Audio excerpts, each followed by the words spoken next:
মর্মহৃদ। পর্ব 1 থেকে 5। লেখিকা শান্তানুর শেখ। কত কিছু হইবার আশা ছোট্ট বুকে বাঁধে বাসা। মনে আমার কত খেয়াল খুশি। আমি একটা ছোট্ট মেয়ে, অনেক খুশি অল্প পেয়ে। এত ইচ্ছা মনে কেন পুষি। ছাদের দক্ষিণ পাশে দোলনারত স্টিলের দোলনায় বসে হাতে মেহেদি পড়তে পড়তে গুনগুন সুরে গাইছে চৌধুরী বাড়ির ছোট কন্যা মর্মসী চৌধুরী। 16 বছরের ফুটফুটে কিশোরী। কাঁধ ছুঁয়ে সামান্য নিচে নেমেছে কৃষ্ণবর্ণ কেশমালা, যা হালকা দেও খেলানো। তনু মাধুরী দেহের গড়ন। টানা টানা হরিণী নেত্রদয়। অল্প দূরত্বে বসে বাদামের খোসা ছাড়িয়ে টপাটপ মুখে পুড়ছে তার বড় চাচার মেয়ে তমসা চৌধুরী। 17 বছরে পা দিয়েছে। গুলুমুলু চেহারা, গায়ের রং মর্মসীর মতোই ধবধবে। হঠাৎ এক তীব্র মেয়েলি চিৎকারে চৌধুরী বাড়ির অন্দরমহল কেঁপে উঠল।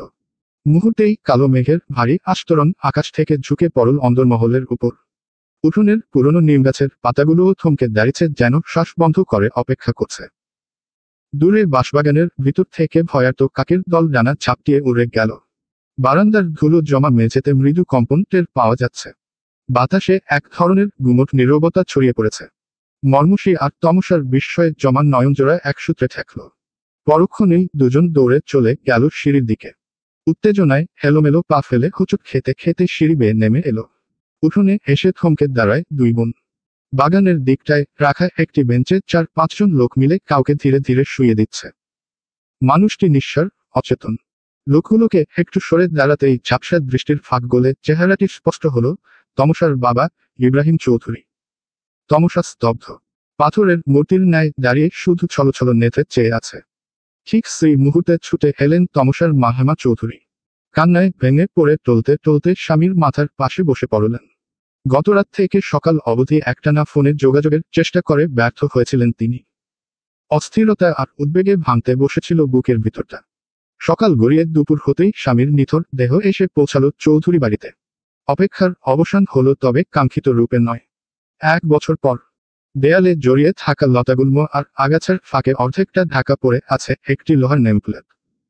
ঝাঁঝরা হয়ে যাওয়া সেই ধাতব ফলকে লেখা চৌধুরী মহল। ধুলো আর সময়ের ভারে ক্লান্ত, তবু আজও গম্ভীর। ইটের গায়ে লতাপাতার শেকড় দারুণভাবে গেঁথে গেছে। লতাপাতার সঙ্গে ইতিহাসকেও প্রাণপণে আঁকড়ে ধরে দাঁড়িয়ে আছে এই মহল। বাড়ির প্রবেশপথে ভাঙাচোরা সিঁড়িগুলো এক একটা অতীতের গর্জন, বিজয় আর কিছু চাপা দীর্ঘশ্বাস এখনো বয়ে চলেছে। ইউসুফ চৌধুরী। চৌধুরী মহলের কর্তা, যিনি এমন এক পুরুষ যার চোখের নিচে 3 প্রজন্ম মাথা নিচু করে চলে। বয়স 70 ছুঁই ছুঁই, তবু হাঁটার ভঙ্গিতে এখনো কেঁপে উঠে ভৃত্য থেকে অতিথি পর্যন্ত। গলা ভারী, কণ্ঠে রোদে পোড়া শুষ্কতা আর চোখে অতীতের রক্তমাখা ইতিহাসের নিরুত্তাপ ছায়া। তিসিপুরের পুরনো জমিদারির পাঠ চুকে গেছে বহুদিন। চৌধুরী পরিবার এখনো ধনী, ক্ষমতাশালী এবং অভিজাত শ্রেণীর প্রতীক। চৌধুরী সাহেব ইউসুফ চৌধুরী জমিদারির শেষ প্রজন্ম ছিলেন। ইউসুফ চৌধুরীর স্ত্রী সেতারা বেগম। বড় ছেলে ইব্রাহিম চৌধুরী মৃত, তার ছেলে শরীদ চৌধুরী ও মেয়ে তমসা চৌধুরী। এবং ইউসুফ চৌধুরীর ছোট ছেলে আয়নাল চৌধুরী, যার একটি কন্যা সন্তান মর্মসী কে জন্ম দেওয়ার সময় স্ত্রী মারা গেছেন। সেই দুধের শিশুকে কোলেপিঠে করে মানুষ করেছেন ইব্রাহিম চৌধুরীর স্ত্রী হেমা চৌধুরী। ইউসুফ চৌধুরীর 2 ছেলে আধুনিক কৃষি, টাইলস ফ্যাক্টরি ও ইম্পোর্ট এক্সপোর্ট ব্যবসা গড়ে তুলেছিলেন। একমাত্র মেয়েটি অল্প বয়সে বিধবা হয়েছিল বলে ভাইয়েরা তুলা তুলা করে রেখেছে বোন আসমা চৌধুরীকে। পুরনো জমিদারি আমল থেকেই করিম পরিবার ছিল চৌধুরীদের প্রতিদ্বন্দ্বী বংশ এবং জমির ওপর তাদের ছিল সমান দাবি। বর্তমানে তারা রাজনৈতিকভাবে প্রভাবশালী। শহরের বড় ব্যবসায়ী, প্রশাসনে পা রাখা লোকজনের সাথে ঘনিষ্ঠতা রয়েছে। আজ থেকে বছর খানেক আগে একটি জমি সংক্রান্ত দ্বন্দ্ব ও সরকারি প্রজেক্টের মালিকানা নিয়ে তৈরি হয় গভীর উত্তেজনা। চুপচাপ শুরু হওয়া সেই দ্বন্দ্ব একদিন চৌধুরী মহলের ইতিহাসে কালো অক্ষরে লেখা হয়ে যায়। ইব্রাহিম চৌধুরী এক সন্ধ্যায় শহর থেকে ফেরার পথে খুন হন। মৃতদেহ পাওয়া যায় ধানক্ষেতে। মাথায় ভারী আঘাতের চিহ্ন, পকেট রক্তমাখা কোম্পানির নথিপত্র। অভিযোগের আঙুল যায় বাশার করিমের দিকে, অথচ প্রমাণ মেলে না। থানায় তদন্ত চলতে থাকে। প্রভাবশালী পরিবারের ছেলে হওয়ায় কোনো রকম ঝামেলা ছাড়া দ্রুত লাশ দাফনের ব্যবস্থা করা হয়। তখন ইতালিতে শরীদের পড়াশোনার শেষ সেমিস্টার চলছিল। বাবার মৃত্যুর সংবাদ পাওয়া মাত্রই সে দেশে ফিরল। তার প্রথম শিক্ষা, প্রথম অনুপ্রেরণা আর প্রথম ভালোবাসা, সবকিছুর মূলেই বাবা। সেদিন বাবার মুখ ঢাকা সাদা কাফনের দিকে তাকিয়ে শরীর শুধু বলেছিল, তোমার গর্ব হয়ে আসতে চেয়েছিলাম, কিন্তু হায়নার দল আমাকে তাদের মৃত্যুর দূত হয়ে ফিরতে বাধ্য করেছে। যে ছেলের চোখে ছিল কৌতূহল, স্বপ্ন আর ভবিষ্যতের আলো, সে দৃষ্টিতে আজ নিঃশব্দ অগ্নিকুণ্ডলী ঘুরে বেড়ায়, যেন সহসা সবকিছু দাহ করতে উদ্যত।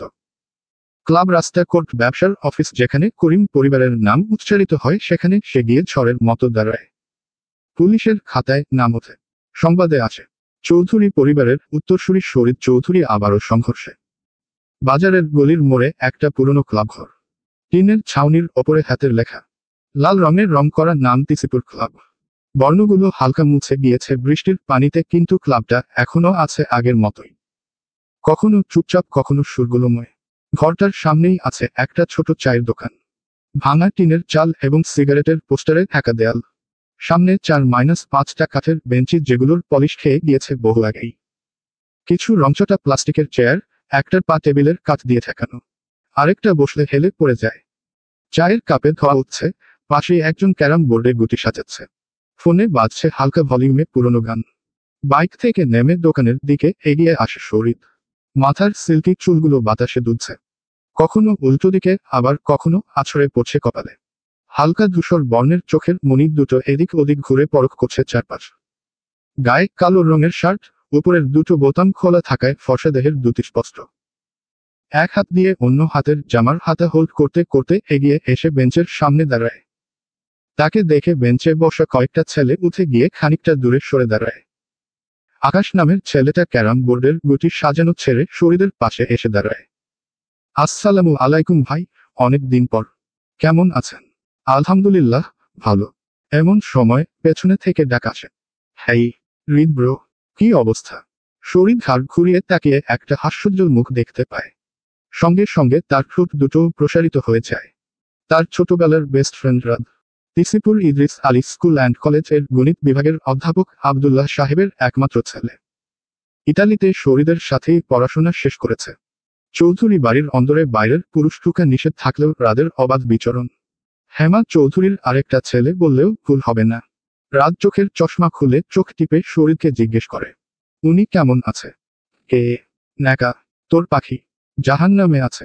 রাত ঠোঁট বাঁকিয়ে বলল, সেটা তো তোর প্রেমে পড়ার পর তোর সঙ্গে যাবে। এখন কোথায় আছে? শরীর ভাবলেশহীন জবাব দেয়, আছে বোধহয় তার শাশুড়ির কোলে। রাত ফিক করে হেসে ফেলল, কি ভাগ্যশালা, শাশুড়ির কোলে বড় হচ্ছে, স্বামীর কোলে বুড়ি হবে। বলেই সে 32 পাটির দাঁত বের করে হাসতে লাগলো। শরীর রেগে যাচ্ছে বুঝতে পেরে হাসি বন্ধ করে পরিস্থিতি সামলে দিতে চেষ্টা চালালো, যা গরম পড়েছে, চল ট্যুর দিয়ে আসি। উহু, তুই যা। শরীরের সম্মতি না পেয়ে কপাল কুঁচকে আবার স্বাভাবিক ভঙ্গিতে বলল, ইতালিতে আমাদের ডরমিটরির পেছনের রাস্তায় মাঝে মাঝেই একটা মেয়ে আসতো সাইকেল নিয়ে, মনে আছে? তোকে বলেছিলাম 2-1 বার। শরীর ভ্রুজরা এক করে জিজ্ঞেস করে, প্রেম করছিস? রাত বিষম খেল, চোখ বন্ধ করে একটা ঠোক গিলে বলল, তুই সব সময় 2 লাইন বেশি বুঝিস, কথা শেষ করতে দিবি তো? শরীর কিছুটা বিরক্তির সুরে বলল, তোর মুখে মেয়ে মানুষ ছাড়া অন্য কোনো কথা আছে? সারাক্ষণ শুধু অমুকের বউ, তমুকের গার্লফ্রেন্ড, অমুক মেয়েটা। আমারটাকে ছাড়িস না। এত ইন্টারেস্ট কিসের? লাগলেই বল, পাত্রী দেখে বিয়ে দিয়ে দেই। ধুর, তোর সাথে কথা বলাই বেকার। বল তারপর, কি করেছে? মেয়েটা অনেক আগে থেকেই হুটহাট নক করত, ইদানিং একটু বেশি করা শুরু করেছিল। গত রাতে ইনডিরেক্টলি প্রপোজাল দিয়েছে। শরীর চায়ের কাপে চুমুক দিতে দিতে বলে, বাহ, তা তুই এখানে কি করিস? এতক্ষণে তো প্রি হানিমুন প্ল্যানিং সেরে ফেলার কথা। খোঁচা দিবি না শালা, আমি এক নারীতে আসক্ত। তোর আবার নারী এলো কোথা থেকে? আসেনি, ছিল অনেক আগে থেকেই, তোর বাড়িতে। শরীর রাদের কথার আসল ইঙ্গিতটা ঠিকমতো বুঝতে না পেরে চোখ কুঁচকে তীক্ষ্ণ দৃষ্টিতে তাকিয়ে জিজ্ঞেস করল, কে? রাত হেসে উত্তর দিল, সেতারা সুন্দরী। এইবার আর নিজেকে সামলে রাখতে পারল না শরীর, মুখে বিস্তৃত হাসি ফুটে উঠল। রাদের পিঠে জোরে একটা থাপ্পড় মেরে বলল, ইউসুফ চৌধুরী শুনলে তোকে শুলে চড়াবে। দুজনেরই অট্টহাসিতে ফেটে পড়ল। ক্লাস শেষ করে ধীরে ধীরে মানবিক বিভাগের বিল্ডিংয়ের দিকে এগোচ্ছে মর্মসী, কাঁধে ব্যাগ, মুখে হালকা ক্লান্তির ছাপ। তার চোখ চারপাশে তমসাকে খুঁজছে। হঠাৎ দূর থেকে ভেসে এলো তমসার গলা, এই মর্মসীর দ্বারা আমি আসছি। তমসা তলার বারান্দা থেকে ডাকছে। পরনে হালকা নীল সালোয়ার কামিজ, কাঁধে ব্যাগ ঝুলছে। সে দৌড়ে নিচে নামে, চল ফুচকা খাই। মর্মসী হেসে মাথা নাড়িয়ে বলে, চল। দুজন একসাথে গেটের বাইরে গিয়ে দাঁড়ায়। রাস্তার পাশে দাঁড়িয়ে থাকা এক পরিচিত ফুচকাওয়ালাকে ডাকে তমসা। ফুচকার ঝুড়ির পাশে দাঁড়িয়ে খাচ্ছে দুজন। তখনই একটা গাড়ি এসে থামে কলেজের সামনে। ড্রাইভারের সিট থেকে রামু কাকা নেমে আসে। মর্মুষীর মুখে মুহূর্তেই এক বিরক্তির ছাপ পড়ে। অভিযোগী কণ্ঠে বলে ওঠে, রামু কাকা, তোমাকে আসতে নিষেধ করেছি, আমরা নিজেরাই চলে যেতাম। রামু কাকা মাথা চুলকে বলে, তোমরা বললেই কি হয় মামুনি, না এলে চৌধুরী সাহেব আমাকে আস্ত রাখতেন না যে। তমসা মুচকি হাসে। মর্মুষী কিছু না বলে মুখ ফিরিয়ে নেয়। দুজন শেষ ফুচকাটা মুখে দিয়ে ব্যাগ কাঁধে তোলে। গাড়ির দরজা খুলে চুপচাপ উঠে বসে। রামু কাকা গাড়ি স্টার্ট দেন। গাড়ির জানালা দিয়ে মর্মুষী একবার কলেজ গেটের দিকে তাকায়। পরিচিত এক মুখাবয়বের দিকে তাকিয়ে কপালে ভাঁজ ফেলে কিছু একটা ভাবতে ভাবতে চলে যায়। ইব্রাহিম চৌধুরীর মৃত্যুর পর চৌধুরী পরিবারের পারিবারিক ব্যবসার পুরো ভার এসে পড়ে আয়নাল চৌধুরীর কাঁধে। সকাল থেকে রাত অবধি ব্যস্ত থাকেন ব্যবসার হিসাব নিকাশ, মালপত্র আর ক্লায়েন্টদের খুঁটিনাটি সামলাতে। তাকে পাশে থেকে কিছুটা সাহায্য করে ভাগ্নে আসমা চৌধুরীর বড় ছেলে জাবির। যথাসম্ভব দায়িত্বশীল, তবে চৌধুরী পরিবারের বিশাল ব্যবসার তুলনায় তার হাতের কাজ এখনো সীমিত। টুকটাক কাজে পাওয়া যায় আসমা চৌধুরীর ছোট ছেলে আবিরকেও। কোনোদিন মালামাল যাচাই করতে, কোনোদিন ফ্যাক্টরির খোঁজে। তবে বয়স কম হওয়ায় ব্যবসায়িক কার্যক্রমে তার আগ্রহ খুব কম। আয়নাল চৌধুরী মাঝে মধ্যে একমাত্র ভাতিজার উপর খেপে যান। সারাদিন বাইরে ঘুরে বেড়ায়, রাস্তাঘাটে মারামারি করে, বাড়ি ব্যবসা কোনো কিছুর খোঁজখবর রাখে না। এই নিয়ে মাঝে মাঝে আয়নাল চৌধুরীর মেজাজ চড়ে যায়। অকারণেই রাগ ঝাড়েন অন্যদের ওপর। দুপুরে খাবার টেবিলে হেমা চৌধুরী আর আসমা চৌধুরী খাবার পরিবেশন করছেন। কিছুক্ষণের মধ্যেই সকলে উপস্থিত। ইউসুফ চৌধুরী তার ছেলে আয়নালকে ব্যবসার বর্তমান পরিস্থিতির বিষয়ে জিজ্ঞেস করলে আয়নাল ইতিবাচক জবাব দেন। পাশাপাশি আকার ইঙ্গিতে বুঝিয়ে দেন একা একা ব্যবসা সামলে উঠতে তার কষ্ট হচ্ছে। চারদিকে এত কাজের প্রেশার। ইউসুফ চৌধুরী ছেলের কথার অর্থ বুঝতে পারলেন। কিছুক্ষণ চুপ থেকে নীরবতা ভেঙে হেমা চৌধুরীর উদ্দেশ্যে বললেন, বৌমা, তুমি শরীরের সঙ্গে একটু কথা বলো, তুমি ছাড়া কারো কথাই শুনবে না। বয়স তো কম হয়নি, এখন তার বাউন্ডুলেপ না মানায় না। হেমা চৌধুরী মাথা নত করে একটা দীর্ঘশ্বাস ফেলে বলেন, ছেলেটা আজকাল আমার কোথাও শুনে না বাবা। চোখ উল্টে কথা বলে, কথার পৃষ্ঠে কথা, ঝাঁঝালো শব্দচয়ন। আমি মা হয়েও ছেলের চোখের ভাষা বুঝে উঠতে পারি না। ওর বাবা আমাকে এত বড় শাস্তি কেন দিয়ে গেলেন? আমি এখন ক্লান্ত। হেমা চৌধুরীর আর্তনাদে ঘরের বাতাস ভারী হয়ে গেল। তার কণ্ঠে ভাঙ্গন, নিস্তব্ধতা ছেয়ে গেছে সবার মাঝে। কেউ কোনো কথা বলল না।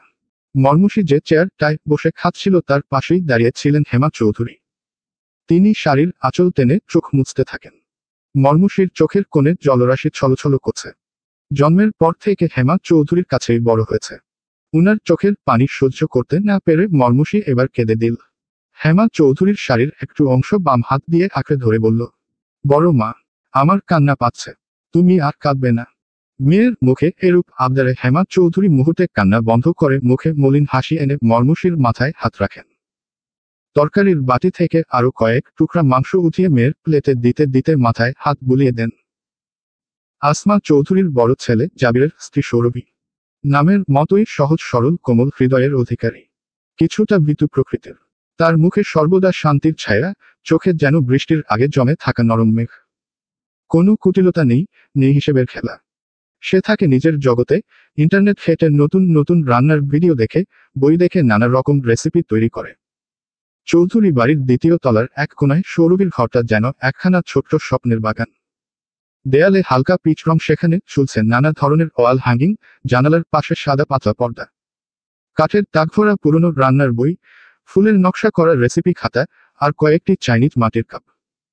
এক কোণে গোল একটা টেবিল, তার ওপর একটা ট্যাব খোলা, ইউটিউবে চলছে শাহী পনির বানানোর ভিডিও। সৌরভী মাথা নিচু করে রান্নাঘরের দিকে হাঁটছে। হাতের খাতায় টুকে রেখেছে আজকের মেনু, ডিমের হালুয়া, জাফরানি চা আর আলু পরোটা।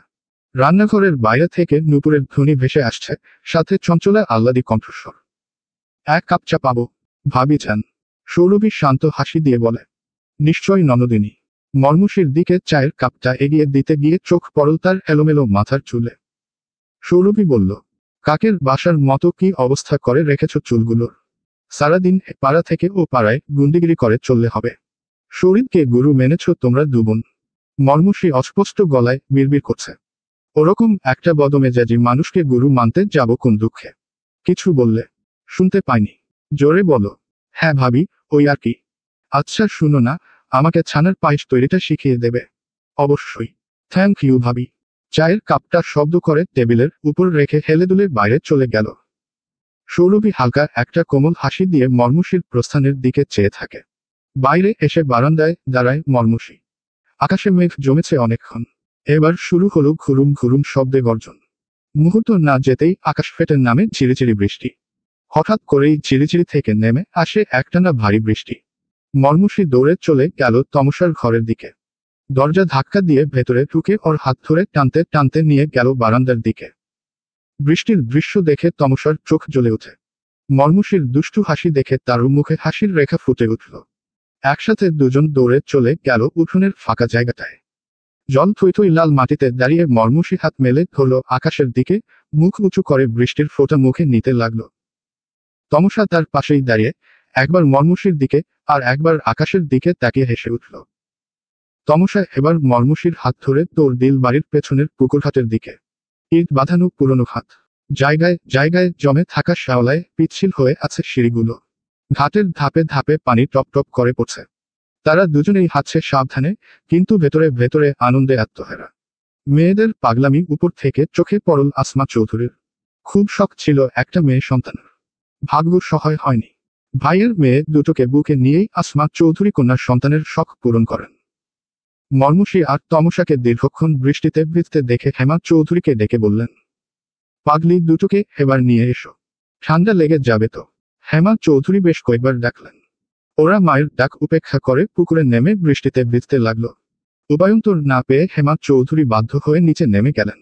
পেছনের গেট পেরিয়ে পুকুর ঘাটে গিয়ে উপস্থিত হলেন। এই অসময়ে ভিজতে নেই মা, উঠে আয় বলছি দুটোই, নয়তো আমি হাত ধরে টেনে নিয়ে আসবো। তমসা মায়ের বকুনি খেয়ে উঠে এলেও দুষ্টু মর্মুষী এলো না। মায়ের রাগান্বিত চেহারা দেখে তমসা দৌড়ে বাড়ির ভেতর চলে গেল। মর্মুষী আগের মতোই পুকুরে কোমর অবধি পানিতে দাঁড়িয়ে জল ছিটিয়ে হাসছে। হেমা চৌধুরী অগত্যা নিজেই নেমে গেলেন। হাত ধরে টেনে মেয়েকে উপরে তুলে আনলেন। মর্মুষীর আসতে ইচ্ছে হয়নি, কিন্তু বড়মার কথা বেশিক্ষণ অমান্য করার সাধ্যই তার নেই। গাল ফুলিয়ে চুপচাপ হাঁটতে লাগলো বড় মার সাথে। হেমা চৌধুরী তার হাত ধরে টানতে টানতে নিজের ঘরে নিয়ে এলেন। মর্মুষীর গা হাত পা বরফের মতো জমে গিয়েছে। হেমা চৌধুরী বড় একটা তোয়ালে মর্মুষীর হাতে দিয়ে বললেন, জলদি মাথা মুছে ফেল, আমি তোর জামা কাপড় নিয়ে আসছি। হেমা চৌধুরীর কাছে মর্মুষী এখনো বাচ্চা। তোয়ালে দিয়ে ঘর থেকে বেরিয়ে গেলে মর্মুষী দরজাটা জোরে বন্ধ করে গা থেকে জামা কাপড় খুলতে শুরু করে। হঠাৎ নজর পড়ে হেমা চৌধুরীর ঘরের দেয়ালে টাঙানো একটা ছবির উপর। শরীরের একটা হাসি মিশ্রিত মুখের ছবি। মর্মুষীর সঙ্গে সঙ্গে অন্যদিকে ঘুরে তোয়ালে দিয়ে নিজেকে ঢেকে নেয়। মনে মনে বলে, ছি ছি, বজ্জাত লোকটা কিভাবে তাকিয়ে হাসছে। হেমা চৌধুরী ঘরে ঢুকে মেয়ের কানকারখানা দেখে কপালে হাত দিয়ে বললেন, হায় আল্লাহ, তোর বুদ্ধি কবে হবে মা? ঘরের দরজা না আটকে জামা কাপড় খুলে বসে আছিস। তুমি তো ভেজা কাপড় পাল্টে নিতে বললে। সাথে আরো একটা কথা বলেছিলাম, আমি তোর কাপড় নিয়ে আসছি, অপেক্ষা কর। সেটা মনে ছিল। মর্মুষী ঠোঁট উল্টে মাথা নাড়ে। এমন সময় ঘরে প্রবেশ করে সৌরভী। হাতে পিঠার থালা। থালাটি টেবিলের উপর রেখে বলল, একটা গুড নিউজ আছে মর্মুষীর জন্য। মর্মুষী পুলকিত হয়ে আগ্রহী ভঙ্গিতে জিজ্ঞেস করল, কি গুড নিউজ ভাবি? সৌরভী মুচকি হেসে বলে, উমম, বলছি, আগে পিঠা খাও। হেমা চৌধুরী তোয়ালে দিয়ে মর্মুষীর চুল মুছে দিচ্ছেন আর মর্মুষী সৌরভীর হাতে থাকা প্লেট থেকে পিঠা নিয়ে গপগপ করে খেয়ে চলেছে। হঠাৎ তমসা উপস্থিত। সেও ভেজা জামা কাপড় ছেড়ে এসেছে। সৌরভীর হাতে পিঠা দেখে জিজ্ঞেস করল, কি ব্যাপার ভাবি, হঠাৎ পিঠা? সৌরভী খানিকটা ভাব নিয়ে বলল, বিশ্ব সেরা রন্ধন শিল্পীর ননদ তোমরা, সামান্য পিঠা দেখে অবাক হলে চলবে। মর্মুষী এবার চিৎকার করে উঠে, গুড নিউজটা বললেন না ভাবি? ওহ হ্যাঁ, তুমি একটা পার্সিয়ান বিড়াল চেয়েছিলে মনে আছে? তোমার জাবির ভাই কাল ফেরার সময় নিয়ে আসবে। তোমাকে জানাতে বলেছে। তাই ভাবলাম আমার মিষ্টি ননদিনীকে শুধু মুখে সুসংবাদটা দেই কি করে। জলদি পিঠে বানিয়ে নিয়ে এলাম। হেমা চৌধুরী সৌরভীর মাথায় হাত রেখে বলেন, চৌধুরী বাড়ির 7 জন্মের পুণ্যের ফল তোমার মতো বউ পেয়েছি আমরা। সৌরভী মাথা নিচু করে বলে, এভাবে বলছেন কেন মামি? আমার নিজের বলতে এখন আপনারাই আছেন। এ বাড়ি আমাকে নতুন করে বাঁচতে শিখিয়েছে। মর্মুষী বুঝতে পারছে এখনই একটা ইমোশনাল মোমেন্ট তৈরি হয়ে যেতে পারে। তার আনন্দে জল ঢেলে দিবে এরা। তাই আবারও চিৎকার করে বলে উঠল, সত্যি ভাবি, আমি বিশ্বাস করতে পারছি না। আমাকে একটা চিমটি কাটো। কি হলো কাটো? তমসা ছুটে এসে মর্মুষীর হাতে চিমটি কাটে, গালে 2টা চড় বসিয়ে বলে, হ্যাঁ রে গাধা, তুই সত্যি শুনেছিস। তোর বিড়ালের বাচ্চা ইজ কামিং। তমসার এহেন কর্মকাণ্ডে ঘরে উপস্থিত সবাই হাসতে লাগলো। মর্মুষীর পরের দিন সকালটা হয় একেবারে অন্যরকম একটা সকাল। যে মেয়েকে বেলা 10টা বেজে গেলেও বিছানা থেকে টেনে হিঁচড়ে উঠানো যায় না, সেই মেয়ে ভোর 6টায় উঠে সৌরভীর পিছু পিছু ঘুরছে। সৌরভীর সাথে রান্নাঘরে যাচ্ছে, তাকে রান্নার কাজে সাহায্য করছে। ইউসুফ চৌধুরীর সাথে বাগানের গাছগুলোতে পানি দিয়েছে। দাদিমাকে সুপারি কুচি করে দিয়েছে। মেয়ের এই অবস্থা দেখে বাড়ির সকলে বাকরুদ্ধ। কেউ কেউ এসে জিজ্ঞেস করছে মর্মুষীর শরীর খারাপ করলো না তো। মর্মুষী কিছুক্ষণ পর পর জাবিরের নাম্বারে কল দিয়ে জিজ্ঞেস করছে কখন বাড়ি ফিরবে আর কতক্ষণ লাগবে। সবশেষে মর্মুষীর অপেক্ষার প্রহর শেষ করে জাবির বাড়ি পৌঁছেছে। সাথে মর্মুষীর বহু আকাঙ্ক্ষিত পার্সিয়ান বিড়াল ছানা। মর্মুষী দৌড়ে গিয়ে ওটাকে কোলে নিল। কোলে তুলেই বিড়ালটির একটি নাম ঠিক করল সিম্বা। মর্মুষী জোরে জোরে বলতে লাগলো, ও এখন থেকে সিম্বা, আমার কুট্টি বাচ্চা। বাড়ির লোকজন মর্মুষীর পাগলামিগুলো মনোযোগ সহকারে দেখছে। সিম্বা দেখতে যেন সাদা তুলোর বল। লম্বা, ঘন ও ঝরঝরে লোম সারা শরীরে ছড়িয়ে আছে। তার লোমগুলো কাশফুলের মতো মোলায়েম। চোখ দুটো বড়, গলার কাচের মতো ছকছকে। রংটা হালকা নীলচে, মাঝে মাঝে সূর্যের আলোয় তার রূপালি আভা ছড়ায়। চোখে একটা নিরীহ অভিব্যক্তি। নাকটা ছোট্ট আর সামান্য উঁচু, গোলাপি রঙের, মনে হয় যেন ছোট এক ফোঁটা পান্না বসানো। মুখটা গোল, গাল ভারী, আর থুতনির নিচে একরাশ সাদা লোম যেন সিংহের কেশরের ন্যায়। পায়ের তালুগুলো গোলাপি। সিম্বাকে নিয়েই মর্মুষীর সারাটা দিন কেটে যায়। সিম্বাকে রেখে আজ সে কলেজেও যায়নি। চলবে মর্মহৃদ। পর্ব 3। লেখিকা শান্তানুর শেখ। কাজিন রিলেটেড গল্প, সম্পূর্ণভাবে প্রাপ্ত বয়স্ক ও মুক্তমনাদের জন্য। ক্রস মার্ক কপি করা নিষিদ্ধ। Cross mark. সিঁড়ি দিয়ে দোতলায় ওঠার পর প্রথম ঘরটাই শহীদের, তার পাশে একটা বড় ঘর রয়েছে যেটা অধিকাংশ সময় তালাবদ্ধ থাকে। নিজেদের কোনো আত্মীয় স্বজন বেড়াতে এলে এ ঘরে থাকার ব্যবস্থা করা হয়। সেটার পাশে আসমা চৌধুরীর ঘর, তারপর মর্মুষীর ঘর। যদিও মর্মুষীর ঘর কোনটা সুনির্দিষ্ট করে বলা মুশকিল, কারণ সুযোগ পেলেই সে হেমা চৌধুরী, আসমা চৌধুরী নয়তো তমসার ঘরে গিয়ে ঘুমায়। জাবির বাড়ি না থাকলে সৌরভীর ঘরেও চলে যায়। সন্ধ্যায় শরীদ বাড়ি ফিরে সোজা দোতলায় চলে যায়। নিজের ঘরে ঢুকতে যাবে এমন সময় সিম্বা ছুটতে ছুটতে তার কাছে চলে আসে। পেছনে মর্মুষীও ছুটে আসে। শরীদ একবার মর্মুষীর দিকে, আরেকবার সিম্বার দিকে তাকায়। শরীদ মর্মুষীকে জিজ্ঞেস করে, এটা কোথায় পেলি? জাবির ভাই এনেছে। ও সিম্বা, আজ থেকে আমার সঙ্গে থাকবে। শরীদ ভ্রু কুঁচকে মর্মুষীর দিকে তাকিয়ে আছে।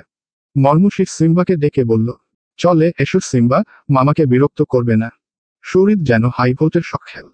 চোখের মনি দুটো বড় বড় করে তাকিয়ে আছে বিড়ালটির দিকে। আর মনে মনে নিজেকে বলছে, ওরেহ শালা, বাবা হতে চেয়ে মামা হয়ে গেলাম কখন। কি বলে এই পাগলি। মর্মুষী সিম্বাকে কোলে তুলে নিয়ে চলে যায়। শরীদ যেন বোকা বনে গেল। মাথা ভো ভো করে ঘুরছে। ঘরে ঢুকে বিছানায় শুয়ে পড়ে প্যান্টের পকেট থেকে ফোনটা বের করে রাতকে কল দেয়। অপর প্রান্ত থেকে রাত কলটা রিসিভ করতেই শরীদ বলে, ভাই, বাবা হতে চেয়ে মামা হয়ে গিয়েছে। এখন কি করব? শরীদের কথার আগামাথা কিছু বুঝল না রাত। কি বলছিস কিছুই ঢুকছে না না মাথায়। একটু ঝেড়ে কাশত। শরীদ এ পর্যায়ে সবকিছু খুলে বললে রাত ওই পাশ থেকে হাসতে হাসতে গড়াগড়ি খায়। কিছুক্ষণ পর হাসি থামিয়ে বলল, একদম ঠিক হয়েছে। বউকে বোন সাজিয়ে মায়ের কোলে বসিয়ে রাখবি আর মামা বানালেই দোষ। শরীদ কিছুটা রেগে যায়। রাত আবার বলতে শুরু করে, আমি কিন্তু সিরিয়াস ভাই, মর্মুষী বড় হচ্ছে। আস্তে আস্তে ওকে বুঝতে দে, জানিয়ে দে। পরে যদি বেশি দেরি হয়ে যায়, যদি এর মাঝেই ওর হৃদয়ে অন্য কেউ জায়গা করে নেয়, তখন শালা দেবদাসের মতো ঘুরবি। সিম্বার মামা হয়েই জীবন কাটাবি। রাত তো মন্দ কিছু বলেনি। সত্যিই তো মর্মুষীর যে বয়সটা পার করছে তাতে যেকোনো সময় যে কারো প্রতি দুর্বল হয়ে যেতে পারে। তখন শরীর চোখে মুখে চিন্তার ভাঁজ ফেলে রাদের কলটা কেটে দেয়। বালিশে মাথা ফেলে কিছুক্ষণ চোখ বুজে থাকে। প্রথমত, মর্মুষী যে টাইপের মেয়ে, নিজে থেকে শরীরের প্রতি দুর্বল না হলে কখনোই এ সম্পর্ক মেনে নিবে না। দ্বিতীয়ত, আয়নাল চৌধুরী শরীরকে মোটেই পছন্দ করেন না। প্রয়োজনে মেয়েকে জলে ভাসিয়ে দিবেন, তবুও শরীরের সাথে বিয়ে দিবেন না। তার উপর বিগত বছরে করিম পরিবারের পিছনে লাগতে গিয়ে বাবার মৃত্যুর রহস্য উদ্ঘাটন করতে গিয়ে শরীর যে পরিমাণ শত্রু তৈরি করেছে তাতে তার শান্তিপূর্ণ সুন্দর জীবন কাটানো সম্ভব হবে বলে আশা নেই। যে কারণে মূলত আয়নাল চৌধুরীর তাকে এত অপছন্দ। রাতে খাবার টেবিলে সকলের সঙ্গে দেখা হয়। বড়রা সবাই চুপচাপ খাচ্ছে, শরীরও নীরবে খাচ্ছে। শুধু মর্মসী আর তমসা একের পর এক বকবক করেই চলেছে। কখনো সিম্বাকে কোলে নিয়ে বসে, আবার কখনো ওকে ছেড়ে দেয় মেঝেতে। আয়নাল চৌধুরী মেয়েকে দেখেন আর মুচকি মুচকি হাসেন। বিড়ালের বাচ্চাটাকে শরীরের সহ্য হচ্ছে না। দ্রুত খাওয়া শেষ করে উঠে চলে যায় সে। তমসা আর মর্মসী হাতে করে বেশ কয়েকটি আচারের বয়াম নিয়ে ছাদে উঠল। মর্মসীর নিজের হাতে তৈরি সব আচার রেসিপিগুলো শিখেছে সৌরভীর কাছ থেকে। আপাতত সিম্বা আর এই আচারের বয়ামগুলোই যেন মর্মসীর প্রাণ। ভুল করেও কেউ এগুলো স্পর্শ করতে সাহস করে না। ছাদের এক পাশে রাখা দুটি বেঞ্চ আর একটি পুরনো কাঠের চৌকি। মর্মসী বয়ামগুলো চৌকিতে পরপর সাজিয়ে রেখে প্রতিটির ছিপি আলতো করে খুলে দিল, যেন রোদের ছোঁয়ায় আচারগুলো আরও মজাদার হয়ে ওঠে। সব কাজ সেরে অভ্যাস মতো দুই বোন নিয়ে বসল দোলনায়। সিম্বাও দুজনের পিছু পিছু দোলনার কাছে চলে গেল। শরীর কারোর সঙ্গে ফোনে কথা বলতে বলতে ছাদে আসে। তমসা আর মর্মসী দেখতে পায়, কিন্তু তারা তাদের মতো গল্পে মশগুল। শরীর ছাদের কার্নিশে হেলান দিয়ে অনেকক্ষণ যাবৎ কথা বলছে। মাঝে মাঝে কপাল কুঁচকে কিছু বলে, আবার কখনো নীরবে শুনে যায়। সিম্বা খেলতে খেলতে এক সময় শরীরের পায়ের কাছে চলে যায়। শরীর খুব একটা পাত্তা দেয় না। হঠাৎ সিম্বা তার পায়ের উপর দুই পা উঠিয়ে ছাদের মেঝেতে বাকি দুই পা রেখে দাঁড়িয়ে আছে। শরীর একটু বিরক্তিবোধ করল। আচমকা সিম্বার এক পা ধরে তাকে উপরে তুলে চুলিয়ে রেখে আগের মতোই ফোনে কথা বলছে। মর্মসী অনেকক্ষণ সিম্বাকে তার পাশে দেখতে না পেয়ে এদিক ওদিক তাকায়। চৌকির পাশে, বেঞ্চের দিকে সব জায়গায় খুঁজে। তারপর চোখ আটকে যায় ছাদের এক কোণে।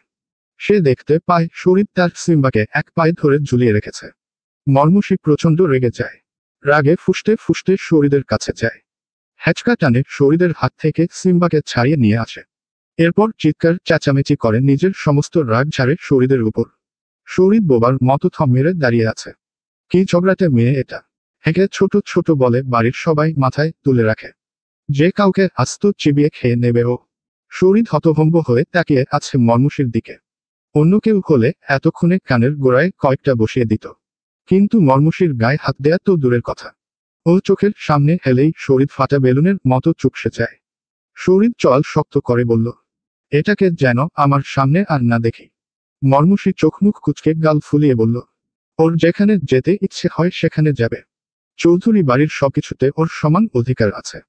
ও আমার ছেলে, সিম্বা চৌধুরী। শরীর ভ্যাবাচ্যাকা খেয়ে দাঁড়িয়ে আছে। সে বাকরুদ্ধ। কথা বলতে গিয়েও ভাষা খুঁজে পাচ্ছে না। কিছুটা ধাতস্থ হয়ে গলার স্বর খানিক নিচে নামিয়ে বলল, তোর আদর্শ বাপ কি জানে তার গুন্ধর কন্যার মাথায় ব্যাম আছে। মর্মসী আর কথা বাড়াতে চায় না। মুখে আগের মতোই বিরক্তির ছায়া নিয়ে ছাদ থেকে নেমে গেল। শরীর উদাস মনে আকাশের দিকে তাকিয়ে আছে। দোলনায় বসা তমসা আজ যেন নতুন এক শরীরকে দেখল। সে নিজেকে বিশ্বাস করাতে পারছে না এটা তার ভায়া, যার সামনে দুটো ভালো কথাই বলা যায় না, তাকে মর্মসী এভাবে খিস্তি দিয়ে গেল, অথচ তার মাঝে কোনরূপ প্রতিক্রিয়া দেখা গেল না।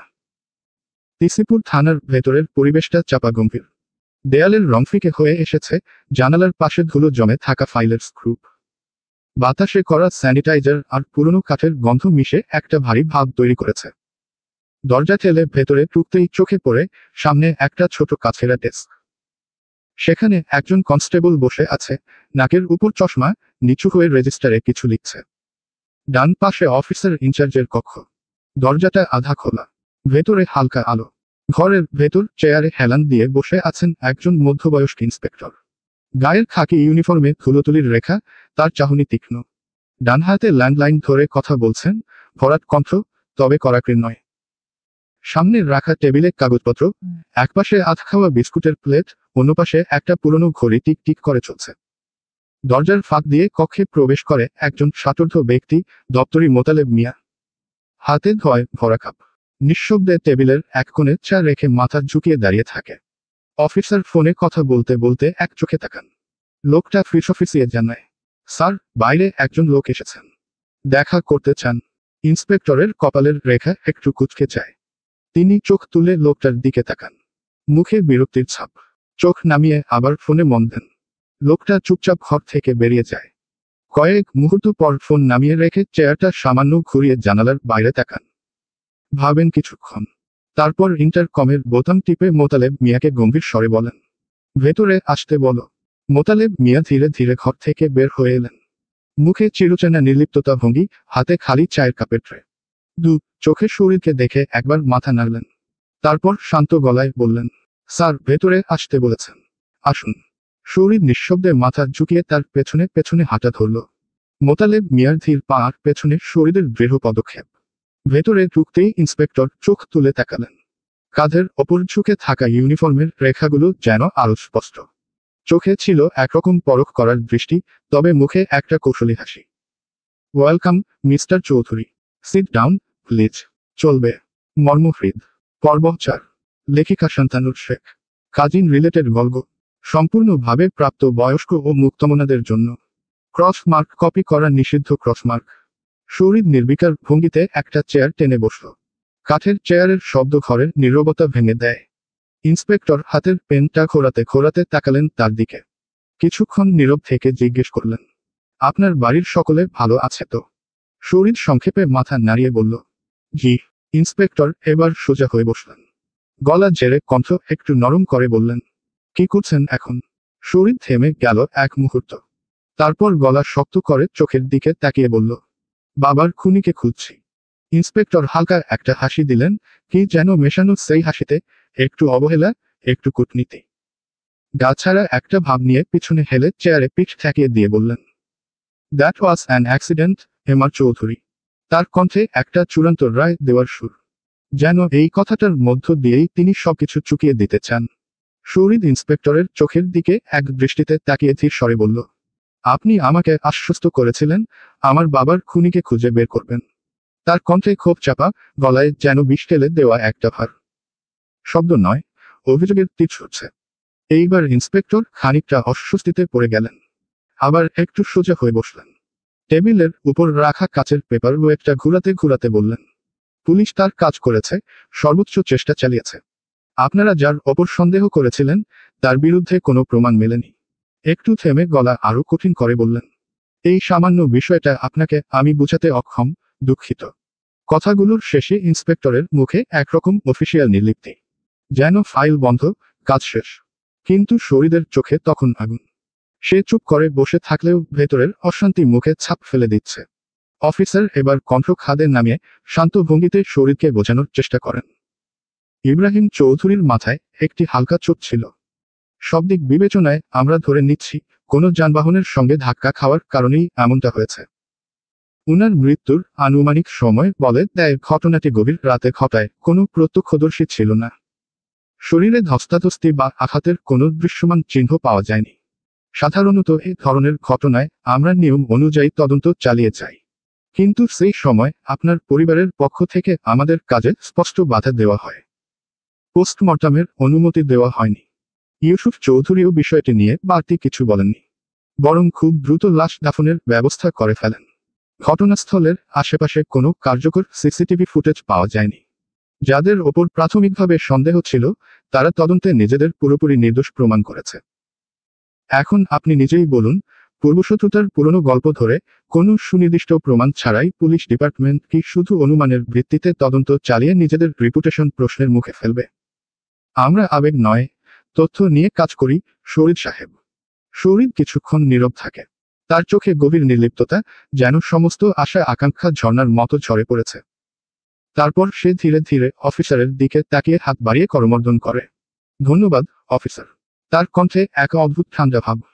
শরীর তখন অফিসারের হাত থেকে করমর্দন ছেড়ে দিয়ে কণ্ঠে নিশ্চিন্ততা ও দৃঢ়তা নিয়ে থানার দরজা খুলে বেরিয়ে আসে। বাইরে হালকা বৃষ্টি নামছে, দূরে কোথাও গাড়ির হর্ন বাজছে। মুহূর্তটা যেন সময়ের একটা ফাঁক, যেখানে সবকিছু থেমে গেছে। আকাশের ধূসর মেঘ থেকে বৃষ্টির ফোঁটা ঝরছে। শরীর তখন থামে, মাথা উঁচু করে আকাশের দিকে তাকায়। বৃষ্টির প্রতিটি ফোঁটা যেন সে নিজের চোখে, গালে লুফে নিচ্ছে। শীতলতা আর বিষাদের মিশেল। বাবাকে ভীষণ মনে পড়ছে। বৃষ্টি তার স্মৃতিগুলোকে যেন আরো জোরালো করে তোলে। পিচ ঢালার রাস্তা ধরে হাঁটতে হাঁটতে সে পৌঁছে যায় এক স্কুলের সামনে। স্কুল গেটের দিকে তাকিয়ে দেখতে পায় ছোট ছোট শিশুরা তাদের বাবা মায়ের হাত ধরে বাড়ি ফিরছে। কেউ রিকশায়, কেউ গাড়িতে, কেউ বাইকে।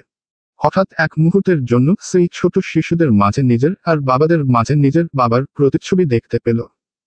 তার হৃদয়ে অচেনা ব্যথা জাগে, এক তীব্র আন্দোলন, মিশ্র অনুভূতির ক্ষুব্ধতা আর হারানোর শূন্যতা।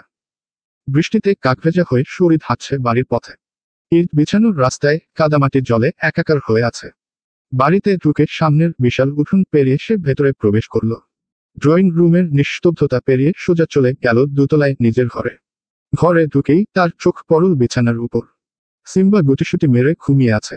বাইরে এখনো বৃষ্টি, মাঝে মাঝে দমকা হাওয়া। সেই হাওয়া জানালার ফাঁক গলে ঘরে ঢুকছে না, যার দরুন রুমটা হিমশীতল হয়ে আছে। সিম্বাকে দেখে মনে হচ্ছে সে পরম শান্তিতে ঘুমিয়ে আছে। তার আধা পাগলি মালিকটা কোথায় আছে কে জানে।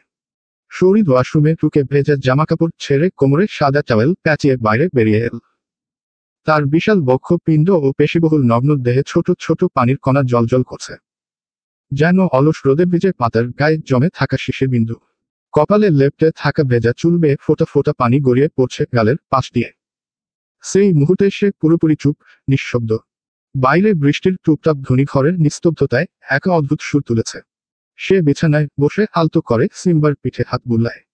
মর্মুষির ন্যাকামি দেখে সিম্বাকে বিরক্ত লাগলেও সে খেয়াল করে বিড়ালের বাচ্চাটি মাত্রাতিরিক্ত কিউট, যে কারো নজর কাড়বে। বাড়িতে এতগুলো ঘর থাকতে এটি বারবার শরীরের ঘরেই চলে আসে। শরীর সিম্বার দিকে হালকা দৃষ্টিতে তাকিয়ে মৃদু হেসে বলল, আমার পাগলিটাকে একটু বুঝাবি, আমি তোর বাবা হতে চাই। সিম্বা গভীর ঘুমে মগ্ন। অন্যদিকে মর্মুষি আর তমসা পুরো বাড়িতে সিম্বাকে খুঁজছে। হঠাৎই মনে পড়ল সিম্বা এর আগে কয়েকবার শরীরের ঘরে ঢুকে গিয়েছিল। শরীর সিম্বার পিঠে তখনও হাত বুলাচ্ছে। কয়েক সেকেন্ডের ব্যবধানে ঘটে গেল অনাকাঙ্ক্ষিত ঘটনা। সিম্বার ঘুম ভেঙে যায়। সে চোখ মেলে তাকিয়ে নিজেকে শরীরের কাছে আবিষ্কার করতেই তার হাতে কামড় বসিয়ে দেয়। শরীর ব্যথায় শব্দ করে কিছুটা পিছনের দিকে সরে যায়। পরক্ষণেই শরীর সিম্বার ঘাড়ে ধরে চুলিয়ে রাগান্বিত হয়ে বলতে থাকে, তুই একদম তোর মালিকের মতো বদমাইশ, ভালোবাসা বুঝিস না। মর্মুষি আর তমসা দরজা ঠেলে ভেতরে ঢুকেই শরীর আর সিম্বাকে এই অবস্থায় দেখে। মর্মুষির রাগে কটমট করতে করতে তেরে এসে সিম্বাকে নিজের দখলে নিয়ে আসে। রাগে নাকের পাটা ফুলিয়ে ভ্রুজরা এক করে বলে, ভালোবাসা? ভালোবাসতে জানেন আপনি? এইটুকু একটা বাচ্চাকে ঘাড়ে ধরে চুলিয়ে রাখাকে বুঝি ভালোবাসা বলে? আবার ওকে বোকাও দিচ্ছেন। শরীর এই মুহূর্তের জন্য মোটেও প্রস্তুত ছিল না। কিছুটা অপ্রস্তুত ভঙ্গিতে বলল, ওটা আমার বিছানায় ঘুমিয়েছিল। আমি আদর করাই ঘুম ভেঙে আমার হাতে কামড়ে দিয়েছে। মিথ্যে বলবেন না। ও কামড়ে দিয়েছে মানে? এইটুকু বাচ্চা কামড়াতে পারে? শরীর চল শক্ত করে বলে, তোর বাচ্চা আস্ত মানুষ গিলে খেতে পারবে? জিজ্ঞেস কর। চুপ করুন। আমার সিম্বা আপনার অত্যাচারে এখানে থাকতে পারছে না। দাদা ভাইয়ের কাছে নালিশ করব আমি। শরীর খুব কষ্টে নিজের রাগ কন্ট্রোল করে শান্ত গলায় বলল, এসবের মাঝে দাদাভাই কেন? নিজেদের সমস্যা নিজেরা সমাধান করে নিলেই হয়। তমসাও শরীরের কথায় সম্মতি জানিয়ে বলে, হ্যাঁ মর্মুষি, ভাইয়া ঠিকই বলেছে, এসবে বড়দের টানতে হবে না। মর্মুষির রাগ যেন থামছেই, সে চিবিয়ে চিবিয়ে বলেই যাচ্ছে, আপনার গুন্ডামি, তেজ আর ক্ষমতার দাপট বাইরে গিয়ে দেখাবেন, বাড়িতে এসব চলবে না। আমার সিম্বার উপর কোনো অত্যাচার আমি সহ্য করব না। তার কথার ধারায় শরীরের ধৈর্যের বাঁধ ভেঙে যাচ্ছে। তাকে কিছু বলার সুযোগ না দিয়ে মর্মুষি নিজেই বলে যাচ্ছে, মুখ যেন শান দেওয়া ছুরির চেয়েও ধারালো। শরীর কিছুক্ষণ চুপচাপ শুনলেও এক সময় আর চুপ থাকতে পারল না। রাগে গলা ঝাঁঝালো হয়ে উঠল তার। চুপ, বেয়াদব কোথাকার, আর একটা কোথাও শুনতে চাই না। এ পর্যায়ে তমসা ভীষণ ভয় পেয়ে দৌড়ে পালিয়ে গেল শরীরের ঘর থেকে। কিন্তু শরীরের কথা শেষ হয়নি। সে প্রচণ্ড বিরক্তির সাথে বলে যাচ্ছে, কি ভাবিস তোরা বাপ বেটি নিজেদের? সুযোগ পেলেই আমাকে এক হাত ধুয়ে দিতে উঠে পড়ে লাগিস। কি করি আমি বাইরে? শরীরকে এরকম চটে যেতে দেখে মর্মুষি কিছুটা ঘাবড়ে গেল। সে নিশ্চুপ দাঁড়িয়ে আছে, কোলে সিম্বা।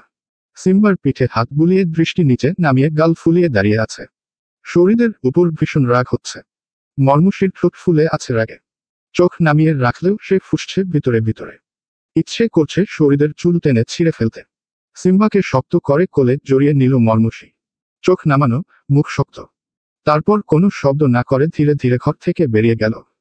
তার পায়ের শব্দ যেন শরীরের ঘরের মেঝেতে নয়, ওর বুকের মধ্যে ধ্বনি তুলছে।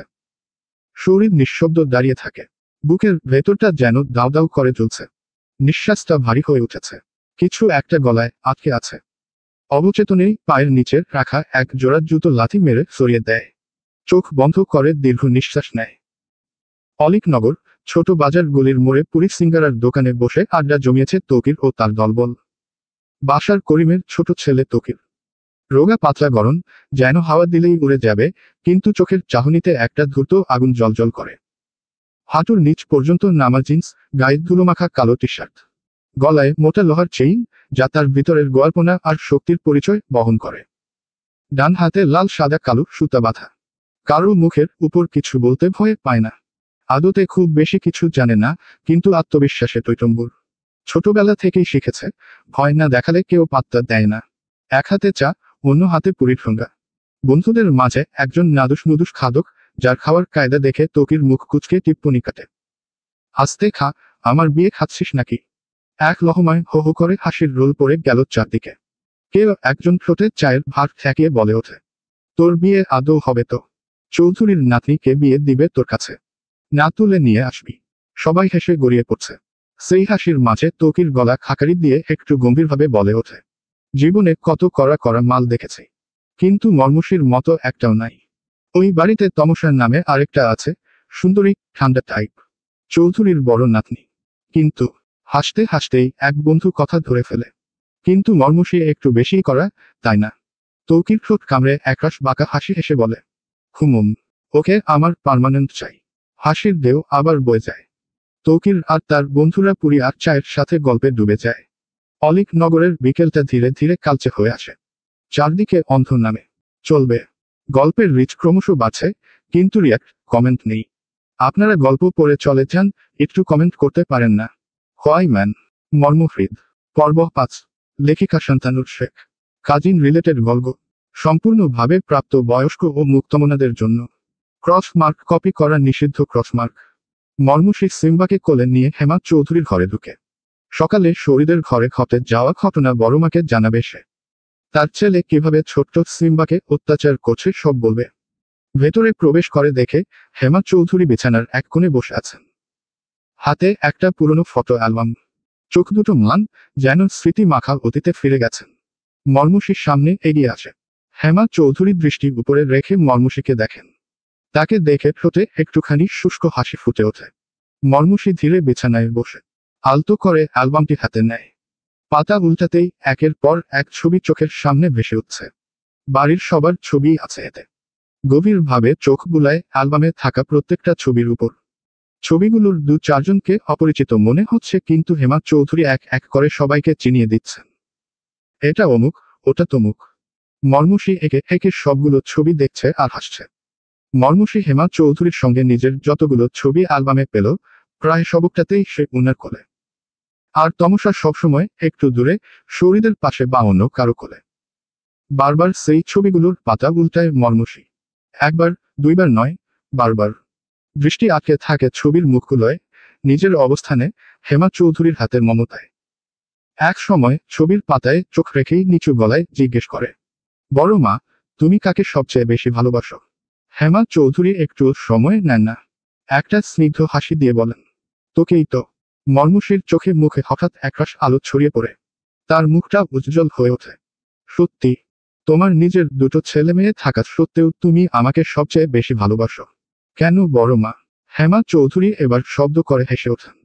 একটি দীর্ঘশ্বাস হাসির মাঝখানে গলে যায়। আমার ছেলে মেয়ে তো আমাকে তোর মতো বুঝে না, ভালোবাসে না, কথা শুনে না। ওদের কেউ ভালোবাসি, কিন্তু তোকে একটু বেশি। মর্মুষী কোনো কথা বলে না, শুধু হালকা করে হেমা চৌধুরীর গলা জড়িয়ে ধরে।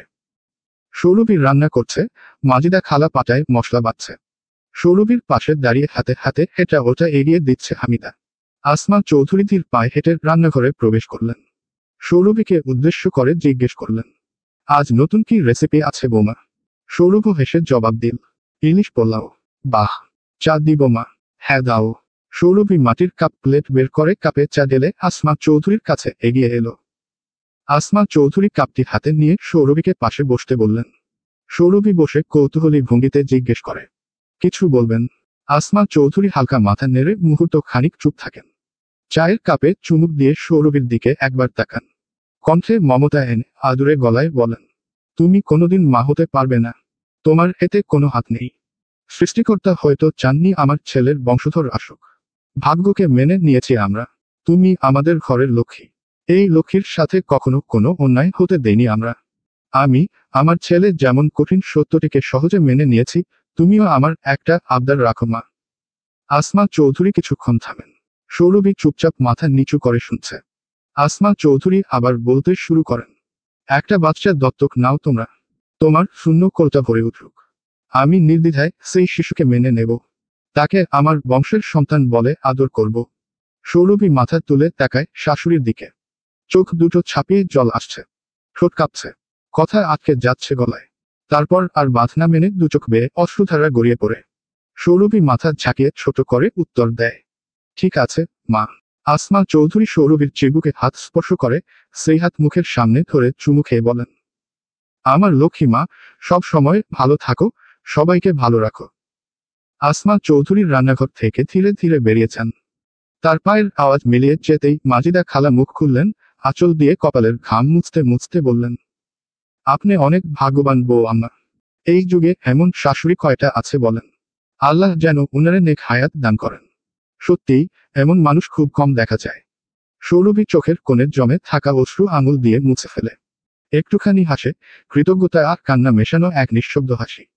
চুলায় তেল গরম হয়ে কুরকুর শব্দ করে উঠলে সেইখানে যেন চারপাশের ভারী আবহটা খানিকটা হালকা হয়ে যায়। জীবন হয়তো সবকিছু দেয় না, তবে এরকম কিছু মানুষের ভালোবাসা পারে জীবনের সমস্ত অপূর্ণতা দূর করে দিতে।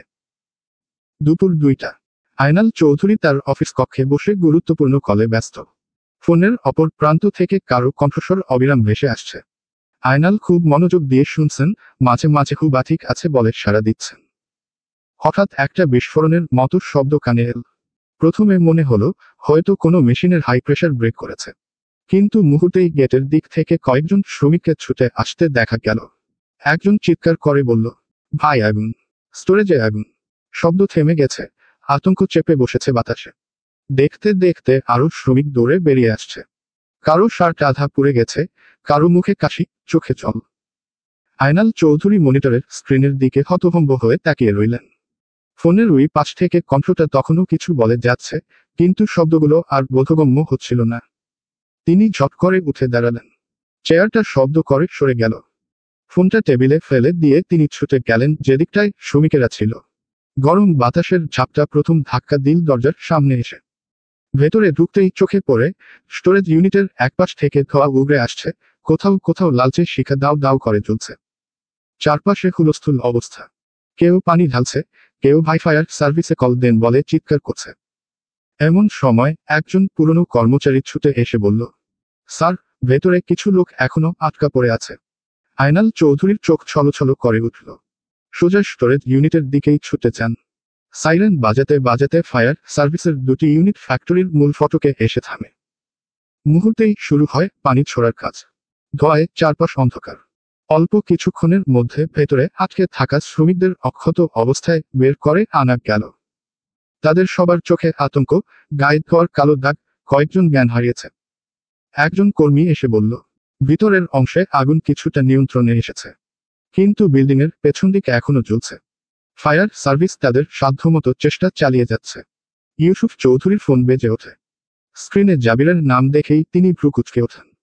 কল রিসিভ করতেই আতঙ্কিত কণ্ঠে জাবির জানায়, ফ্যাক্টরিতে আগুন লেগেছে। এক মুহূর্ত দেরি না করে ইউসুফ চৌধুরী তড়িঘড়ি করে রামু ড্রাইভারকে ডাকেন। গাড়িতে ওঠার সময় সঙ্গে নিয়ে নেন আসমা চৌধুরীর ছোট ছেলে আবিরকেও। শৌরিদ বাড়িতে নেই। এ সময় বাড়িতে থাকার কোথাও না। হেমা চৌধুরী একের পর এক ফোন করছেন, কিন্তু ফোনের ওপাশ থেকে কোনো সাড়া নেই। অন্যদিকে আয়নাল চৌধুরীও চেষ্টা করেছেন, কিন্তু বরাবরের মতোই শৌরিদ কারো ফোন ধরেনি। গাড়িতে বসে ইউসুফ চৌধুরী আবিরকে বললেন শৌরিদকে ফোন করার জন্য। আবির জানায় শৌরিদের ফোন বন্ধ দেখাচ্ছে। ইউসুফ চৌধুরী মনে মনে কিছুটা ক্ষুব্ধ হলেন। ইতোমধ্যে ফায়ার সার্ভিসের টানা চেষ্টা আর শ্রমিকদের সহায়তায় ফ্যাক্টরির আগুন নিয়ন্ত্রণে এসেছে। তবে ক্ষয়ক্ষতির ছাপ এখনো চারপাশে ছড়িয়ে আছে। ফ্যাক্টরির চারপাশে ভিড় জমেছে। পুলিশ, প্রেস আর মিডিয়ার লোকজন একের পর এক ছবি তুলছে, লাইভে যাচ্ছে বিভিন্ন টেলিভিশন চ্যানেল। স্থানীয় কৌতূহলী মানুষজন দূর থেকে তাকিয়ে আছে বিস্ময়ে। কালো ধোঁয়া ধীরে ধীরে হালকা হচ্ছে, বাতাসে এখনো পোড়া গন্ধ। ইউসুফ চৌধুরী ঘটনাস্থলে পৌঁছে সরাসরি আয়নালের কাছে যান। আগুনের সূত্রপাত কোথা থেকে এখনো জানা যায়নি, তবে খুব শীঘ্রই বের করা হবে। আয়নাল ইউসুফ চৌধুরীকে জানায় খুব বেশি একটা ক্ষতি হয়নি, তবে ফ্যাক্টরির ভিতর কিছু গুরুত্বপূর্ণ অংশ নষ্ট হয়েছে। ততক্ষণে সাংবাদিকরা এসে ভিড় করছে, বিভিন্ন রকম প্রশ্নের মাধ্যমে আজকের ঘটনার বিস্তারিত জানতে চাইছে। জাবির একটু দূরে দাঁড়িয়ে থেকে সব নজরে রাখছিল। সে একাধিকবার চেষ্টা করেছে শরীরকে ফোনে ধরার জন্য, কিন্তু প্রতিবারই ফোন বন্ধ কিংবা ব্যস্ত দেখাচ্ছে। রাতকেও খুঁজে পাওয়া যাচ্ছিল না প্রথমে। অবশেষে অনেকটা সময় পর জাবিরের সাথে রাদের যোগাযোগ হয়। ঠিক সেই সময়েই শরীর সোশ্যাল মিডিয়ার লাইভ আর নিউজ আপডেট থেকে ফ্যাক্টরিতে আগুন লাগার খবর জানতে পারে। মিডিয়া, পুলিশ, সাংবাদিকদের বিদায় জানিয়ে শ্রমিকদের সাথে আলোচনা সেরে ফ্যাক্টরি 2 দিন বন্ধ ঘোষণা দিয়ে বাড়ি ফিরতে তাদের অনেকটা রাত হয়। বাড়িতে ফিরে আয়নাল চৌধুরী প্রথমেই শরীরের খোঁজ করেন। আসমা চৌধুরী জানায় শরীর এখনো বাড়িতে ফিরেনি। এদিকে হেমা চৌধুরী আর তমসার মুখে উদ্বেগের ছাপ স্পষ্ট। বাড়িতে আজ একটা হুলস্থুল কাণ্ড বেঁধে যাবে। সেতারা বেগম সবাইকে বুঝিয়ে খাবার টেবিলে বসায়। রাতের খাওয়া দাওয়া শেষে ইউসুফ চৌধুরী আয়নাল আর জাবিরকে নিয়ে ড্রয়িং রুমে বসে আজকের ঘটনাটা নিয়ে কথা বলছে। ঘড়ির কাঁটা 12টা ছুঁই ছুঁই। বাড়ির বাইরে শরীরের বাইকের শব্দ শুনে হেমা চৌধুরী বারান্দায় এসে দাঁড়ায়। শরীর ভিতরে প্রবেশ করে ড্রয়িং রুম পেরিয়ে সিঁড়ির কাছাকাছি পৌঁছাতেই আসমা চৌধুরী দেখেন। শরীর ধীর পায়ে ডাইনিং এর দিকে হাঁটা শুরু করে। ইউসুফ চৌধুরী ও আয়নাল সোফায় বসে চুপচাপ দেখছে শরীরকে। শরীরের যেন এসবে ভ্রুক্ষেপও নেই। সোজা ডাইনিং টেবিলে বসে খেতে আরম্ভ করল। মিনিট 2 পর খাবারের লোকমা মুখে দিতে গিয়ে শরীর থমকে যায়। পাশের ঘর থেকে চাচা অকথ্য ভাষায় গালাগালি করছে, সাথে ইউসুফ চৌধুরীও। আয়নাল চৌধুরীর কর্কশ ধ্বনি ভেসে এলো। বংশের মান ইজ্জত বলে কিছু রাখবি না। এই দিন দেখার জন্য তোর বাপ তোকে বিদেশে পড়াতে পাঠিয়েছিল, নিজে মরে গিয়ে বেঁচে গেছে। ছেলের এই রকম অধপতন দেখতে হলে বোধহয় লজ্জায় মরে যেত। যাদের সঙ্গে তুই ঝগড়া মারামারি করে বেড়াস তারা তোর নখেরও যোগ্য, তবুও অনায়াসে তোর গায়ে হাত তোলে। বিদেশে গিয়ে কি গুন্ডামি আর ভণ্ডামির উপর ডিগ্রি নিয়েছিস, বদমাইশ। বাপ দাদার ফ্যাক্টরি আগুনে পুড়ে ছাই হয়ে গেল, এদিকে তোর কোনো পাত্তাই নেই। মুখে থুথু দেয়নি লোকে এখনো, এটাই আমার সৌভাগ্য। শরীর হাতের খাবারের দলাটুকু প্লেটে ছুঁড়ে ফেলে দিয়ে গ্লাসের পানিটুকু দিয়ে প্লেটেই হাত ধুয়ে উঠে যায়। চোখে মুখে বিরক্তির ছায়া। হেমা চৌধুরী ছুটে আসেন ছেলের কাছে। সে এক মুহূর্ত দাঁড়ায় না, লম্বা লম্বা পদক্ষেপ নিয়ে বাড়ি থেকে বেরিয়ে যায়। হেমা ও আসমা চৌধুরী পিছন থেকে ডাকে, কিন্তু শরীর তাতে কর্ণপাত করেনি। চলবে।